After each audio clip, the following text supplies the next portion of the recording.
네. 조국혁신당 신장식 의원입니다. 기자회견 시작하겠습니다. 강자에게 정의를, 시민에게 권리를, 조국혁신당 신장식 의원입니다. 자식을 잃은 부모의 비탄을 자신의 인기몰이, 셀럽놀이의 수단으로 써먹은 표리부동, 양두구육, 인면수심, 이 말을 정치를 다시 시작한다는 한동훈 후보에게 돌려드립니다. 지난 23년 10월 MBC 라디오 진행자였던 저는 당시 법무부 장관이던 한동훈 장관에 대한 이 발언으로 방송통신위원회와 언론중재위 등에 제소되었습니다. 홍정기 일병, 그는 급성 골수성 백혈병으로 제때 치료받지 못해 군에 입대한 지 7개월 만에 숨졌습니다. 그의 죽음은 군이 부실한 의료 체계와 대응 때문이었습니다. 정부는 당시 조치를 실시한 군의관을 징계하고 잘못을 인정했지만 유족에게는 이미 유족연금이 지급됐다는 이유로 위자료 지급은 거부했습니다. 박정희 정권이 베트남전 희생자들에게 배상금을 주지 않기 위해 만든 이중배상 금지 제도 때문이었습니다. 다른 공무원 유족들 각자의 위자료 청구권이 인정되지만 군인, 군무원, 경찰, 예비군 유족들에게는 국가배상법이 청구권을 인정하고 있지 않기 때문에 벌어진 일입니다.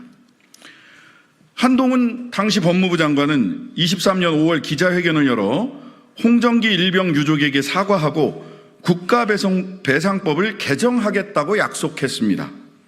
그러나 5개월 후 홍정기 일병 유가족은 1심에서 패소했습니다. 이유는 한동훈 장관이 약속했던 법안이 개정되지 않았기 때문입니다. 당시 정부는 국가배상법 개정안을 국회로 보내지 못하고 있었습니다. 뒤늦게 한동훈 장관은 홍정기 일병 어머님을 만나 눈물을 흘리며 개정안이 조속히 국회에서 의결될 수 있도록 최선을 다하겠다라고 약속했습니다. 이 약속을 한 지 불과 5일 후인 12월 21일 한동훈 후보는 정부 여당의 비상대책위원장이 되었고 100여 명의 정부 여당 현직 국회의원들을 이끌었습니다. 자신이 정부를 대표해 제출했던 법안을 처리하는 국회에서 여당 의원을 이끄는 자리에 오른 것입니다. 야당의 반대도 없었으니 마음만 먹으면 바로 법안을 처리할 수 있었습니다. 본인의 약속을 지킬 절호의 기회가 온 것입니다.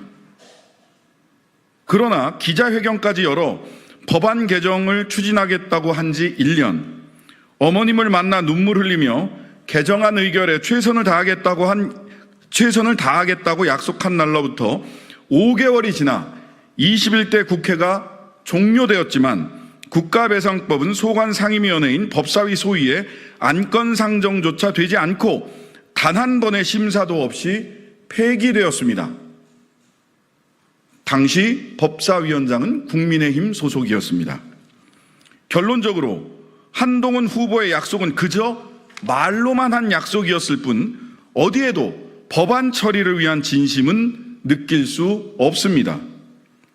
국민에 대한 진심을 이야기하며 여당 대표로 나서는 한동훈 후보님, 당신이 홍정기 일병 유가족을 만나 흘렸던 눈물은 도대체 무슨 의미입니까?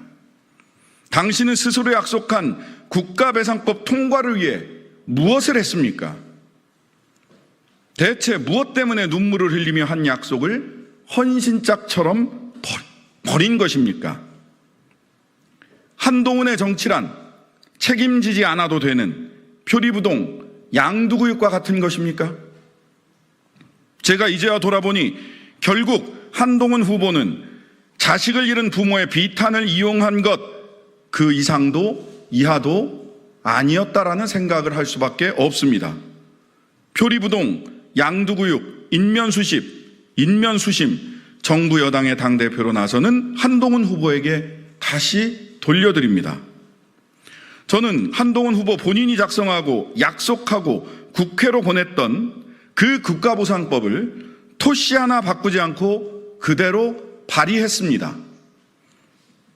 법안 내용에 대해 여야 이견이 없다고 했던 국민의힘과 정부는 법안 처리에 적극 협조해서 가장 빠른 본회의를 통해 통과시키기 바랍니다. 끝까지 부끄러움을 모르는 철면피는 되지 않길 바랍니다. 마지막으로 이 법은 홍정기 일병의 유가족만을 위한 법이 아닙니다.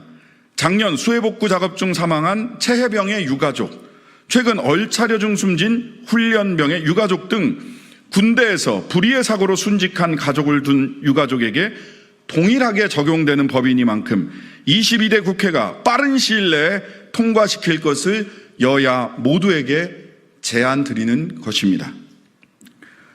마지막으로 한동훈 국민의힘 당대표 후보에게 한 말씀 더 드리겠습니다. 당대표가 되면 체해병 특검법을 발의하겠다고 하셨습니다.